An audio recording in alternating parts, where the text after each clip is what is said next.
What is going on, ladies and gentlemen? Randy here with RTS Mobile Gaming, bringing you an awesome Diablo 4 video today. Season 2, Vampire Death and Destruction, is officially out as of about 48 hours ago. We are just getting towards the end of, or I guess partway into day 3 here, and I wanted to talk about the build that I used for leveling on my Hardcore Druid.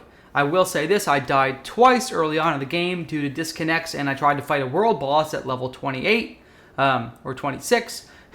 Do not try to fight a level 35 world boss when you're level 26. You will get 2-shot and have to restart your hardcore character. Okay? Now, the build that I like to run on this hardcore druid, you can see I just hit level 55 a few minutes ago, is going to be the landslide build. Okay, landslide build is extremely powerful for leveling. This is very similar to the build I used for leveling before Season 1 even started, but it's much stronger. It has received several huge bonuses that make it extremely powerful. Okay, so first off, there's something important there's two important things that you should know about the landslide build.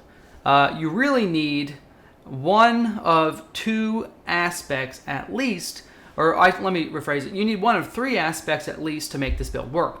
If you don't have any of the three aspects, you will not be able to use it for fast leveling, and you have to use a different build. Fortunately, Blizzard has really increased the level of legendary drops, even on tier 1 at low level. I think I had 2 legendaries by level 15.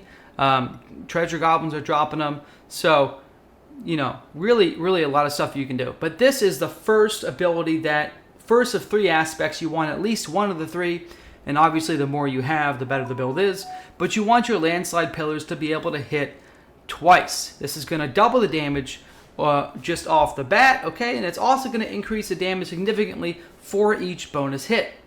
Alright, so it's a little bit more than double damage on just a single landslide. When you get into things like the Trampleslide, we're going to see in 1 second, you're going to be doing some other things. The other aspect you're going to want to see is called the Trampleslide. Now you can see this amulet has been imprinted because I actually picked up this aspect in the mid-level 20s and was able to use Trample from that point. I disenchanted it from my previous amulet and put it on my new one, which is why this has been imprinted. Trampleslide is going to give you another chance to trigger a ton of landslides. Okay, it's going to trigger 6 landslides. It's going to deal more than your base damage on an amulet, and it's going to trigger this twice because of the aspect on my gloves.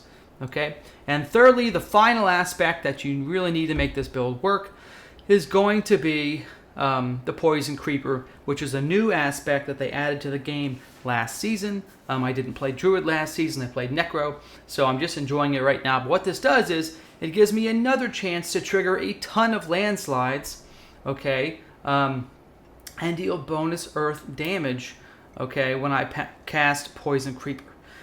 This is super duper strong for a couple of reasons, okay. First off, if you have your Poison Creeper giving you bonus critical strike chance, you will be critting like crazy even if your stacks drop off, because you're going to be casting so many landslides with Trample, you're never going to have enough Terror Motes to get perma crit.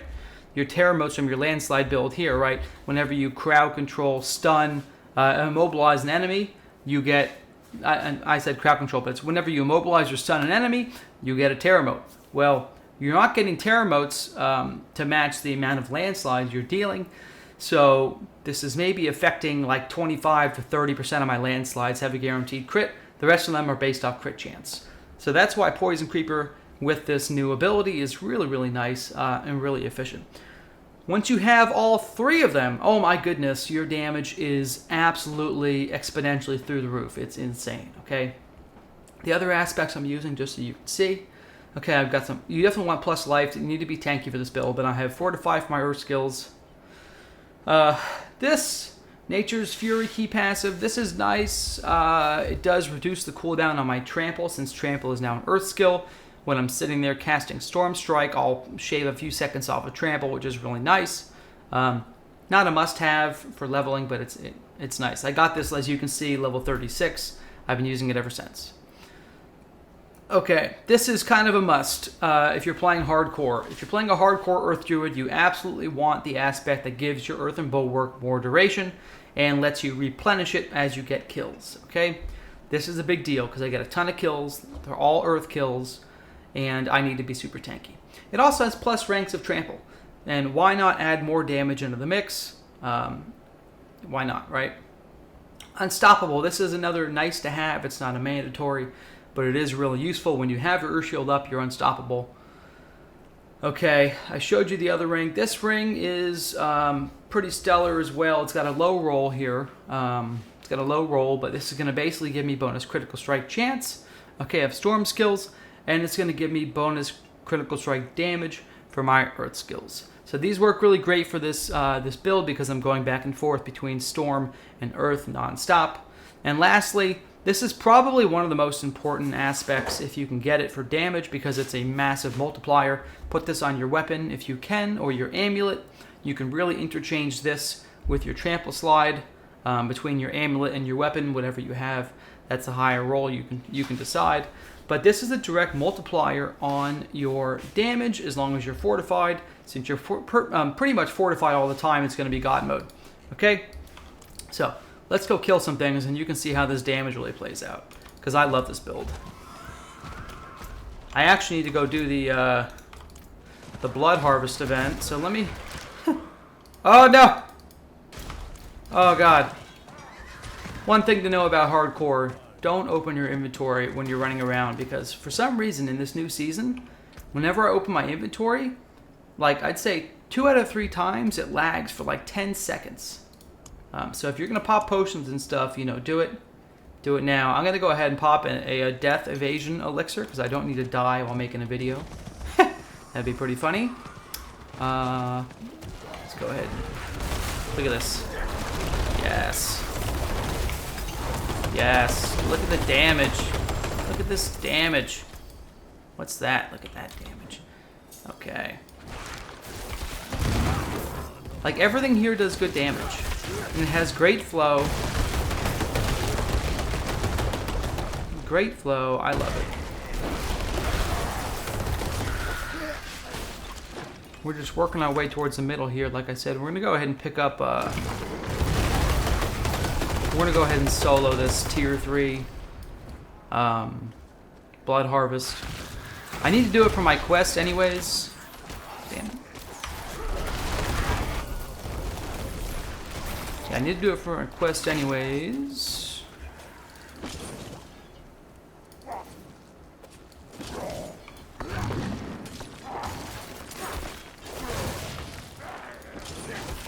Here we go. You're gonna see how crazy this build is when I start getting to these AoE fights right now. It's gonna be insane. The crits replenish my... Oh my god, dude. The damage is insane. The damage is absolutely out of this world.